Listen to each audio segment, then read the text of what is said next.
हर साल गूगल की top search में रहने वाला वर्ड बिटकॉइन, और ऐसा क्या रीजन है कि ये वर्ड इतना ज्यादा सर्च हो रहा है, और एक्चुअल में बिटकॉइन है क्या? तो बिना किसी टेक्निकल और कॉम्प्लिकेटेड वर्ड्स का यूज किए इसको बहुत ही सिंपल तरीके से समझते हैं। ऑल ओवर द वर्ल्ड अगर आप देखें, आपको कोई भी पैसा क्यों देता है? आपको कोई पैसा तभी देता है जब आप उसके बदले में कोई वैल्यू ऐड करते हैं, कोई काम करके देते हैं। ऑफिस में भी आपको सैलरी तभी मिलती है जब आप कोई काम करते हैं या उस कंपनी के लिए कोई वैल्यू ऐड करते हैं। एक दुकानदार को भी पैसा तभी मिलता है जब उसके बदले में कोई सामान देता है। In fact all over the world अगर आप देखेंगे तो आपको पैसा तभी मिलेगा जब आप कोई वैल्यू ऐड करें या उसके बदले में कोई काम करें। एक तरह से money is equal to value, और टाइम टू टाइम मनी को अलग अलग चीजों से रिप्रेजेंट किया जाता रहा है। जैसे पहले के टाइम में लोग अनाज और गेहूं देके काम कराते थे, फिर लोगों ने धीरे धीरे उन सब चीजों में ज्यादा इंटरेस्ट दिखाया जो लंबे समय तक खराब ना हो, उनकी वैल्यू ज्यादा हो, जैसे कि गोल्ड। लेकिन गोल्ड को भी कैरी करना आसान नहीं था। फिर गवर्नमेंट ने एक ऑप्शन दिया जिसमें आपको गोल्ड कैरी करने की जरूरत नहीं है, आप अपना गोल्ड गवर्नमेंट के पास डिपॉजिट कर सकते हैं और उसके बदले में आपको एक रिसिप्ट मिलेगी, और उस रिसिप्ट के बेसिस पे आप ट्रांजैक्शन कर सकते हैं, और फिर वही रिसिप्ट आगे चल के पेपर मनी में कन्वर्ट हुई। फिर लोगों ने मनी को रिप्रेजेंट करने के लिए किसी सामान की बजाय गवर्नमेंट के एक प्रॉमिस पे ट्रस्ट किया। मैं धारक को इतना अमाउंट पे करने का वचन देता हूं। इस प्रॉमिस के जरिए गवर्नमेंट ने यह बताया कि आप इस नोट को लेकर अगर कहीं जाएंगे तो आपको वैल्यू मिलेगी। लेकिन अगर ऐसा है तो गवर्नमेंट नोट प्रिंट करके सबकी प्रॉब्लम क्यों नहीं सॉल्व कर देती? मान लीजिए 1 किलो आलू बचे हैं और उसको लेने वाले जितने भी लोग हैं सबके पास 1 लाख रुपए हैं, तो वो आलू उसको मिलेगा जिसके पास 1 लाख रुपए से ज्यादा होंगे, तो ऑटोमेटिकली आलू की कीमत 1 लाख से ज्यादा हो गई। तो अगर गवर्नमेंट नोट छाप के सबको बांट भी दे तो उससे प्रॉब्लम सॉल्व नहीं होगी, उससे सिर्फ और सिर्फ प्राइस बढ़ेंगे। प्रॉब्लम सॉल्व तभी होगी जब रिसोर्सेज पूरे होंगे। फिर धीरे धीरे पेपर मनी डिजिटल मनी में कन्वर्ट होने लगी। लेकिन डिजिटल मनी में भी सबसे बड़ा चैलेंज ये था कि ट्रांजैक्शन का ट्रैक रखना। अगर आपके अकाउंट से पैसे कटे हैं तो दूसरे के अकाउंट में पहुंच जाएं, और ऐसा ना हो कि दूसरे के अकाउंट में पहुंच जाए और आपके अकाउंट से कटे ही ना। तो इन सब चीजों का ट्रैक रखने के लिए एक सेंट्रलाइज बैंक सिस्टम बना। लेकिन इस सेंट्रलाइज बैंकिंग सिस्टम में भी चैलेंजेस हैं। जो पैसा आप बैंक में सेव करते हैं उस पैसे को बैंक इन्वेस्ट करता है, और अगर उस इन्वेस्टमेंट में कोई लॉस हो जाए तो आपका पैसा रिस्क पे आ जाता है। जैसे कि पीएनसी बैंक के केस में हुआ, लोग अपना ही पैसा बैंक से नहीं निकाल पा रहे थे।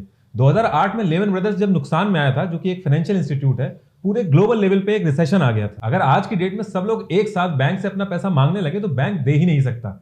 आपके अकाउंट में जो बैलेंस शो करता है वो एक्चुअल में एक नंबर होता है जिसकी एग्जिस्टेंस बैंक पैसा रोटेट करके मेंटेन करता है। एक तरह से आप अपने पैसे का कंट्रोल किसी दूसरे के हाथ में दे रहे होते हैं। इसमें ट्रांसपेरेंसी की दिक्कत तो होती ही है, और क्योंकि कुछ चुनिंदा इंस्टीट्यूट इस पूरे पैसे को कंट्रोल कर रहे होते हैं तो इसमें करप्शन भी इन्वॉल्व होता है। और गवर्नमेंट अगर चाहे तो आपके पैसे के लीगल स्टेटस को भी हटा सकती है, जैसा कि हमने डिमोनेटाइजेशन में देखा। अक्टूबर 2008 में एक डॉक्यूमेंट पब्लिश हुआ, और जिसने उस डॉक्यूमेंट को पब्लिश किया था उसने अपना नाम सतोशी नाकामोटो बताया। अब एक्चुअल में सतोशी नाकामोटो है कौन, ये आज तक नहीं पता चल पाया।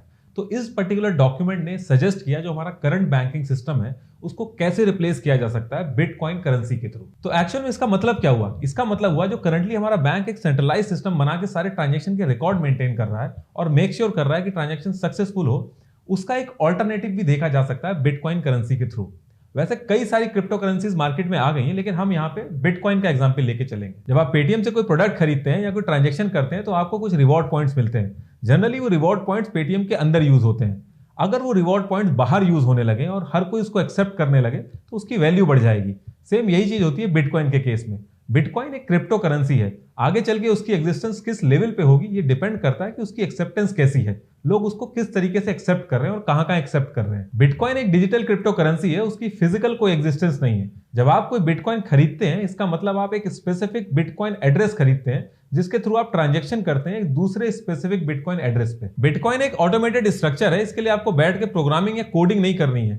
इसकी एल्गोरिदम भी ऑटो रन पे चलती है, लेकिन एल्गोरिदम रन कराने के लिए भी सिस्टम और कंप्यूटर की जरूरत पड़ती है, और इतने बड़े लेवल पे हजारों कंप्यूटर्स की जरूरत पड़ेगी, और इन हजारों कंप्यूटर्स को मेंटेन करने के लिए एक थर्ड पार्टी की जरूरत पड़ेगी।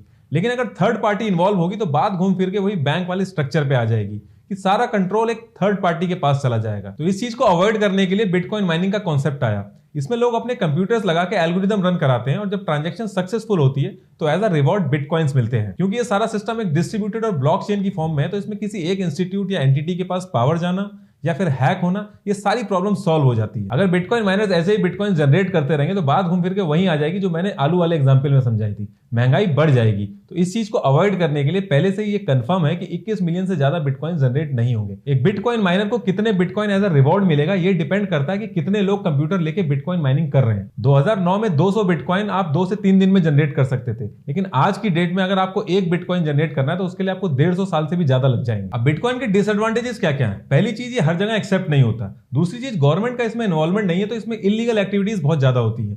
तीसरी चीज, ये बहुत ही ज्यादा वॉलेटाइल इन नेचर है। हर 30 सेकंड में इसकी वैल्यू चेंज होती है। मान लीजिए आप कोई प्रोडक्ट खरीद के लाए और उसको आपको वापस करना है, तो उतनी देर में उसका प्राइस चेंज हो चुका होगा। अब दुकानदार के सामने ये प्रॉब्लम आएगी कि उसको रिटर्न में पैसे कितने वापस कर रहे हैं, क्योंकि इस चीज के लिए कोई मैकेनिज्म ही नहीं है। क्योंकि ये ओपन सोर्स है तो हो सकता है आगे चल के इसमें कोई मैकेनिज्म बन जाए। इन सब चीजों से ज्यादा इंपॉर्टेंट चीज ये है कि क्या बिटकॉइन इंडिया में लीगल भी है या नहीं। तो इसका जवाब है बिटकॉइन इंडिया में लीगल है, लेकिन गवर्नमेंट इसको रिकॉग्नाइज भी नहीं करता। इसका मतलब जो भी आप ट्रेडिंग या परचेजिंग करेंगे तो इसमें सारा का सारा रिस्क आपका होगा। गवर्नमेंट इसके रेगुलेशन बनाने पे काम कर रही है, लेकिन उसका कुछ आउटकम अभी आया नहीं है। 5 अप्रैल 2018 को आरबीआई ने सारे बैंकों को एक नोटिस जारी किया, जिसमें यह मेंशन था कि जितनी भी एंटिटीज क्रिप्टो करेंसी में डील कर रही हैं उनको आप अपनी सर्विसेज ना दीजिए। यानी कि क्रिप्टो करेंसी एक्सचेंज से आप अपना पैसा बैंक अकाउंट में विड्रॉ नहीं कर सकते। फिर इस चीज को क्रिप्टो करेंसी एक्सचेंज ने सुप्रीम कोर्ट में चैलेंज किया और 2 साल ये केस चला और इसको जीत लिया क्रिप्टो करेंसी एक्सचेंज ने। फिर आरबीआई को अपनी गाइडलाइंस हटानी पड़ी। बिटकॉइन को आप 2 तरीके से यूज कर सकते हैं। एक तो आप इसमें ट्रांजैक्शन कर सकते हैं, लेकिन उसमें आपकी डिपेंडेंसी दूसरे पे होगी कि वो बिटकॉइन एक्सेप्ट करेगा या नहीं। दूसरा, आप इसमें इन्वेस्टमेंट कर सकते हैं। 2009 में 0.04 पैसे में आप एक बिटकॉइन खरीद सकते थे और आज एक बिटकॉइन की कीमत 18 लाख से भी ज्यादा है। तो इसमें रिटर्न ऑफ इन्वेस्टमेंट बहुत ज्यादा है। क्योंकि इसमें रिटर्न ऑफ इन्वेस्टमेंट ज्यादा है तो इसमें रिस्क भी ज्यादा है। अगर आप रातों रात अमीर बनने के सपने देख के इसमें इन्वेस्ट करेंगे तो आपका नुकसान होना तय है, और अगर आप स्मार्टली इसमें इन्वेस्ट करेंगे तो आप इसमें से कमा भी सकते हैं। Elon Musk, Mike Tyson, Messi, Facebook, JP Morgan Chase, PayPal, इन सब बड़ी बड़ी एंटिटीज ने इसमें इन्वेस्ट कर रखा है और आप भी चाहें तो क्रिप्टो करेंसी में इन्वेस्ट कर सकते हैं। इंडिया में अलग अलग क्रिप्टो करेंसी एक्सचेंज है, जिसमें से एक है कॉइन स्विच कुबेर, जिसमें आप 100 अलग अलग क्रिप्टो करेंसी में ट्रेड कर सकते हैं। विद इन 6 मंथ 7 लाख से भी ज्यादा लोगों ने इस ऐप में साइन अप किया है। जैसे ही आप इसमें साइन अप करते हैं, इसमें आपको 50 रुपए के बिटकॉइन मिलते हैं एज अ बोनस, और इस पूरे ऐप में सिक्योरिटी को सबसे प्रायोरिटी पे रखा गया है। आप जैसे ही साइन अप करते हैं उसके कुछ ही स्टेप में आपका केवाईसी कंप्लीट हो जाता है, और इसमें इन्वेस्ट करने के लिए आपको बहुत बड़ी रकम लगाने की जरूरत नहीं है। आप 100 रुपए से भी स्टार्ट कर सकते हैं, वो भी बिना किसी चार्जेस के, और जब चाहें तब विड्रॉ कर सकते हैं। 1 दिसंबर 2020 को इनका iOS का ऐप लॉन्च हुआ है। अगर आप अपने किसी फ्रेंड को रिकमेंड करते हैं जिसके पास आईफोन है, तो आप आईफोन 11 फ्री बिटकॉइन और 50 लाख के गिफ्ट भी जीत सकते हैं। इसका इंटरफेस बहुत ही स्मूथ है। जैसे आप स्विगी और जोमेटो से फूड ऑर्डर करते हैं, ठीक उसी तरीके से एक क्लिक में आप बिटकॉइन खरीद सकते हैं। इस ऐप का लिंक मैंने डिस्क्रिप्शन में दे दिया है।